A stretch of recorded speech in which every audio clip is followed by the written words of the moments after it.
नाज़रीन breaking news है अवां खे अपडेट कंदा हलूं त MQM पाकिस्तान जे अॻवान रऊफ़ सिद्दीकी सेनेट इलेक्शन बाबति ट्रिब्यूनल जो फ़ैसिलो चैलेंज करे छॾियो आहे। बिल्कुल नाज़रीन, अहम ख़बर अवं पहुचाई पिया। MQM पाकिस्तान जे अॻवान रऊफ़ सिद्दीकी सेनेट इलेक्शन बाबति ट्रिब्यूनल जो फ़ैसिलो चैलेंज करे छॾियो आहे। रऊफ़ सिद्दीकी सिंध हाई कोर्ट में दरख़्वास्त दाख़िल कराए छॾी आहे। रऊफ़ सिद्दीकी जो मौक़िफ़ इख़्तियार कियो आहे त मूंखे सेनेट इलेक्शन विहण जी इजाज़त ॾिनी वञे। अदालत रऊफ़ सिद्दीकी जी दरख़्वास्त ॿुधणी लाइ मंज़ूर करे वरिती आहे। वाक़े अपडेट कंदा हलूं ब्रेकिंग न्यूज़ आहे त MQM पाकिस्तान जे अॻवान रऊफ़ सिद्दीकी सेनेट इलेक्शन बाबति ट्रिब्यूनल जो फ़ैसिलो चैलेंज करे छॾियो आहे। रऊफ़ सिद्दीकी सिंध हाई कोर्ट में दरख़्वास्त दाख़िल करे छॾी आहे। रऊफ़ सिद्दीकी जो चवणु आहे त मूंखे सेनेट इलेक्शन विहण जी इजाज़त ॾिनी वञे। अदालत रऊफ़ सिद्दीकी जी दरख़्वास्त ॿुधणी लाइ मंज़ूर करे वरिती आहे।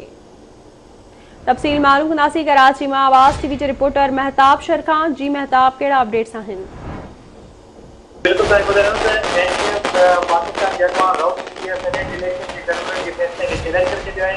रऊफ़ सिद्दीकी सिंध हाई कोर्ट में दरख़्वास्त दाख़िल करे छॾी आहे त चवणु आहे त मूंखे सेनेट इलेक्शन में विहण जी इजाज़त ॾिनी वञे।